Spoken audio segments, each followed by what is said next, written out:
Welcome to the Family Tree Magazine podcast. This is the show from America's #1 genealogy magazine.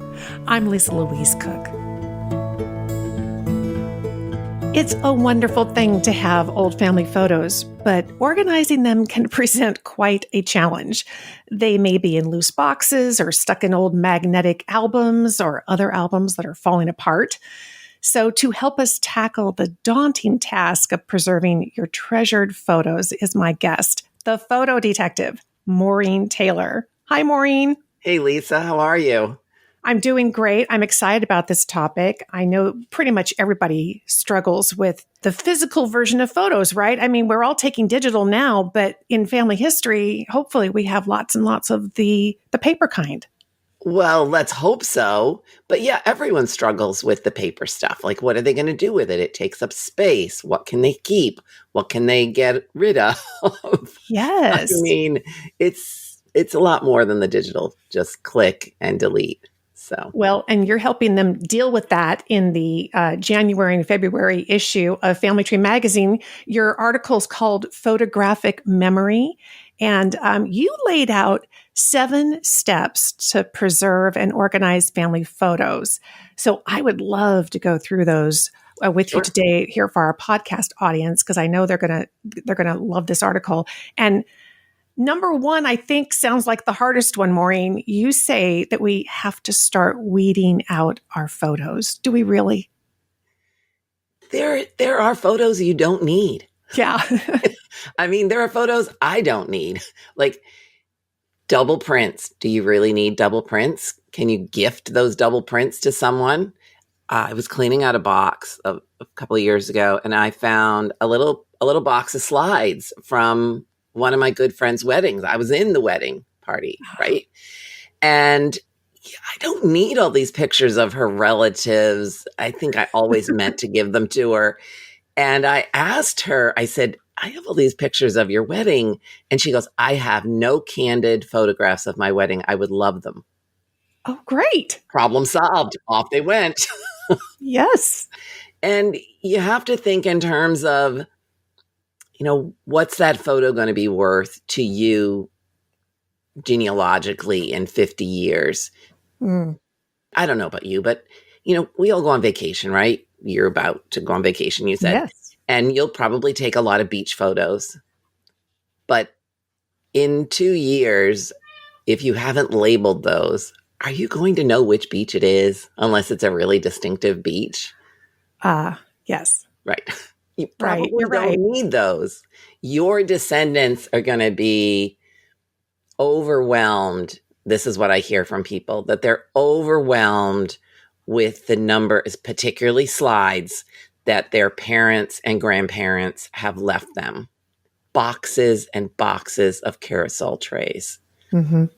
And oftentimes unmarked, unlabeled. So even if it's a wonderful, interesting place, they may not even know where that is. And I know I went through all my doubles, and I tossed a ton of them, particularly the ones that didn't have people in them. Right. And at first it was hard, but then after a while it was kind of freeing. It is freeing because there's less weight in your life emotionally and physically. But, that said, if there are photographs of, let's say the 1950s or 60s, photographs or slides, and it depicts your parents' hometown, many of those businesses are gone, and the local historical society might be interested in them. Oh, great point. That's wonderful. So it could do a lot of good to do some of the weeding. It could do a lot of good. Okay, so we've weeded through our photos. Hopefully we've thinned out the playing field a little bit.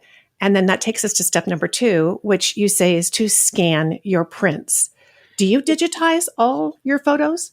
Yeah, I'm working on my actual family photos, but you should label the real photos. It's sort of a multi-step process, and it's, label, you weed, you label, you scan. That's the 3 steps. So you label the real stuff, you scan them so that you have a digital backup copy. And as we are doing this interview, the state of California is being devastated by wildfires. Yes. If those people don't have their photos scanned and stored in a cloud-based system or stored in the next step, which is the digital organizer, those images are gone. They're Mm-hmm. gone. So it is a good idea to scan your photos. Now, do you have to scan each and every photo? Let's go back to step one. Do you need 100 photographs of your cousin's wedding? Probably not. When we go on vacation, I don't really even try to take pictures anymore because my husband takes so many. Ah. And the first thing he does when we come home is he weeds what he's taken. Something's a lot of focus. Maybe he's got 3 shots. He picks the best one. And we're really fond of digital picture frames. So we have a digital picture frame in our living room with all of our vacation photos on it. And we sit there and we go, now where was that exactly? Because sometimes you don't always remember. Especially I'm not always with him when he's taking the pictures. So I'm like, where were you when you took that photograph of that building? Yeah. Your husband may need to talk to my husband because he takes lots of pictures, but he doesn't weed out the 4 extras, and that's the first thing, like you say, I do that on the plane on the way home so that it kind of thins things out. But I kind of like what you said, and I hadn't really thought about it. A digitization project does not need to be the whole thing.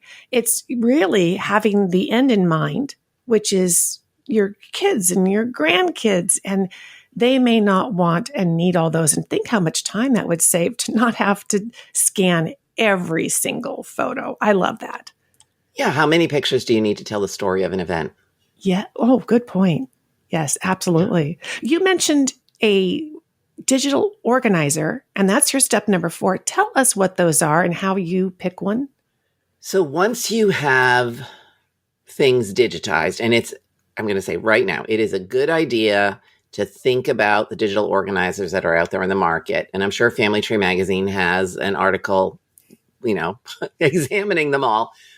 But when you first try them, only upload 15 to 30 photos and try them out first to see if they're compatible with the way that you think and you work, because they're all just a little bit different. I've been playing around with, there's MemoryWeb, of course, which is a digital organizer created by genealogists for genealogists. And it's the only one that has back front linking. So, you have information on the back, you scan them both. It's a good idea to label them when you're scanning A and B, front and back. And you do this, you come up with a system of working that you can stick to, whatever works for you. But a digital photo organizer, something like Forever, for instance, is another one that people use. File Shadow, I can name a million of them. There's so many. And just find one that works for you with your budget and the number of photos that you have. Are they flexible in terms of they'll allow you to download the collection that you have once it's organized, or does the organization of it only kind of exist on their website? Well, you can always export your photos. Okay. Yeah. Forever, they call themselves Forever because they have a legacy program so that you sign somebody up to be your legacy contact so that you're not just uploading them to an app and then losing them. And, we know this. We've been around for a while, Lisa, in this genealogy space, although we're not going to say how long. And many companies have come and gone. Yes, they have. Right. So it's important to find one that has a good track record, that you feel comfortable working with, good customer service. I particularly like having my photos through an app on my phone and on my desktop. So I find it easier to work on my photos on my desktop. But I like having the accessibility on my phone. If I'm out with a cousin, I want to be able to hit that button, show them the photo. And some of these, some of the genealogy companies, even Ancestry.com and MyHeritage.com, have a way for you to upload photos, and then they're in your MyHeritage app or your Ancestry app, and you can record stories about those You can actually put recordings with them. Which is just, it's tremendous it's how that tremendous. whole, it's evolving, the whole storytelling thing. So I love this. We'll cover the rest of Maureen's tips right after this. The next generation of family history is here. Storied is taking family history to new and exciting places with AI, storied books, and more. With billions of historical records and exclusive newspaper publications, you can build and expand your family tree with ease. Collaborating with your family has never been easier or more affordable. Don't let your family's legacy go untold. Preserve these memories in a beautiful, interactive format that will be cherished for generations. Turn your family's journey into a stunning storied book, a keepsake to pass down to your children and grandchildren. Visit Storied today and get started for free. That's Storied, STORIED.com.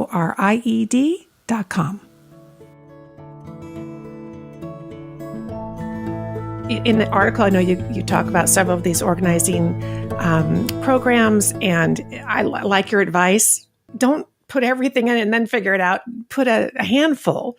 See if it works with, like you say, the way your brain works. And then I would think we still want to keep the most precious physical items. So does that bring us to number 5? You have gather supplies. I think we probably need really good preservation supplies to take care of them. We do. Yeah. So here's a horrifying reality that I hear about all the time when I do workshops. People will say to me, okay, I've scanned them. That means I can throw them away. Yeah. And I go, no.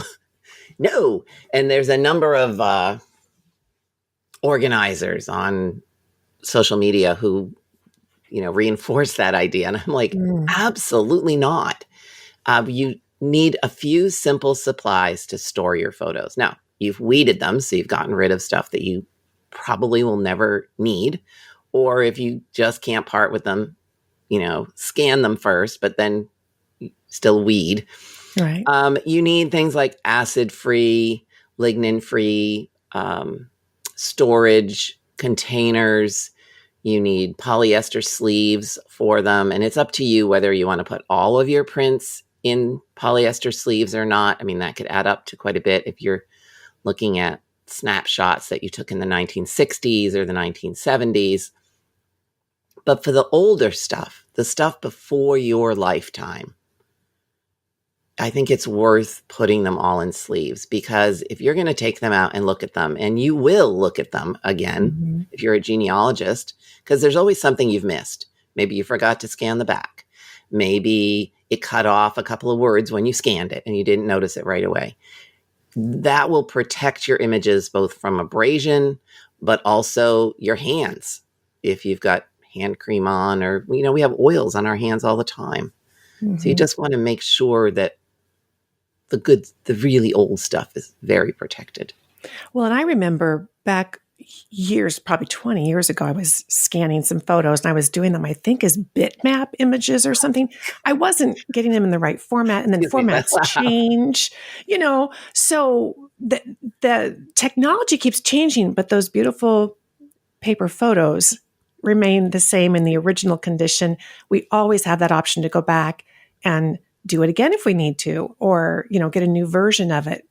So I like that idea of keeping particularly those really old ones, the originals. And there's products, I assume in the article, you've got a list. I know I've used Gaylord. Do you have a favorite preservation?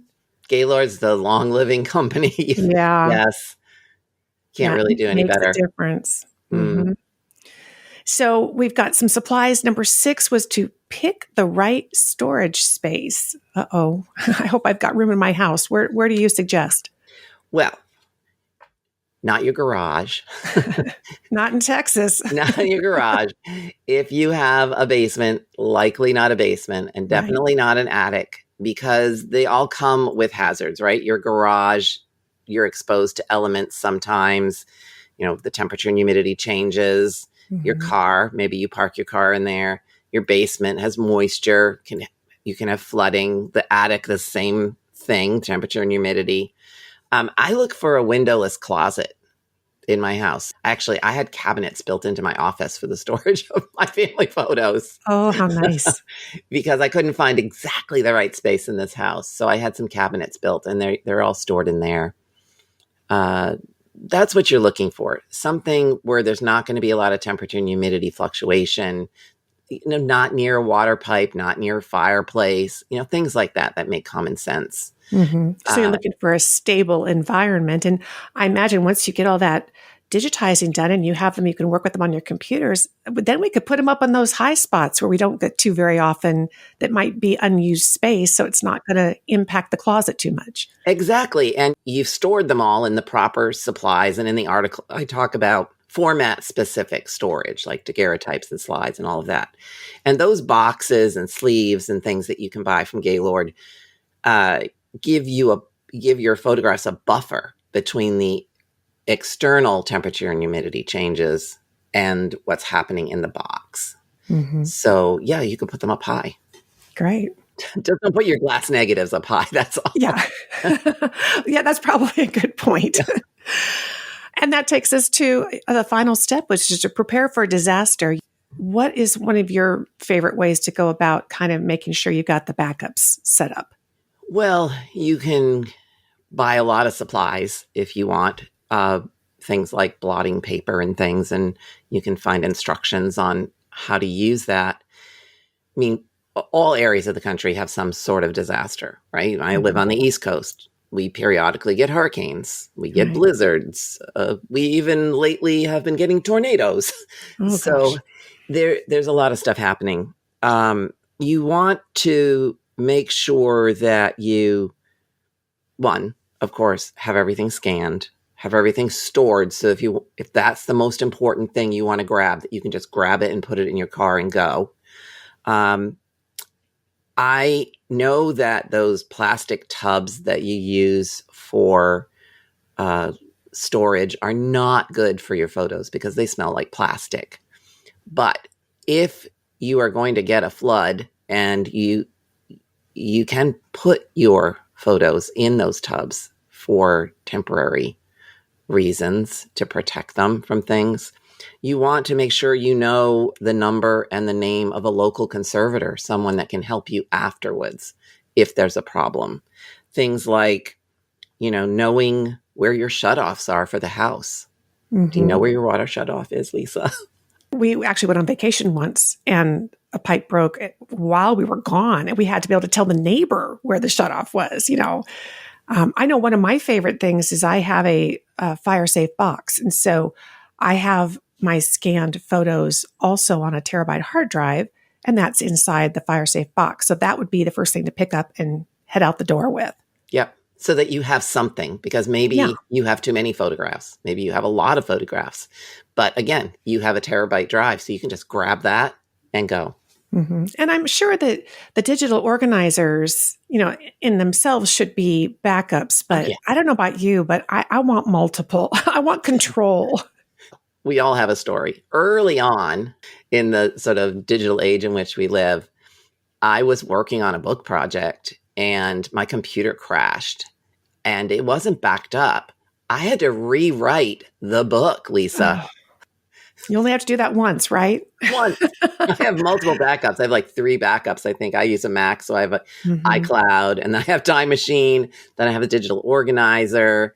Then all that stuff. I have multiples. Well, any parting encouraging words for the listeners who are thinking, okay, I've got my 7 steps. Maybe I can tackle this. What would you say to them? All right. It will take time. It will take patience. But when you're done, that sense of accomplishment and the sense that you have this done for the next generation will be amazing. And don't get discouraged. It is possible. Sounds great. Well, again, Maureen's article is Photographic Memory. It's in the January-February issue of Family Tree Magazine. And Maureen, they can meet you over at MaureenTaylor.com as well, can't they? MaureenTaylor.com and the Photo Detective on all social media. Awesome. It's always good to talk to you, my friend. Thank you for stopping by the podcast. Always good to talk to you too, Lisa. Thanks. Thanks for joining me for this episode of the Family Tree Magazine podcast. This is the show from America's #1 genealogy magazine. I'll have links to everything that we've talked about today on the show over at the show notes page, and you can find that at familytreemagazine.com/podcast. And there you'll also find a huge back catalog of past episodes full of topics that are going to help you in your genealogy research.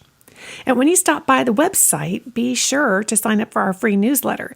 That really is the perfect way to stay in touch with Family Tree Magazine and get all the latest and greatest news, plus the announcements of each and every new podcast episode. I'm Lisa Louise Cook, and I hope that you'll come by and visit me at my website, genealogygems.com, and there you will find the Genealogy Gems podcast and a link over to our Genealogy Gems YouTube channel. So until next time, have fun climbing your family tree.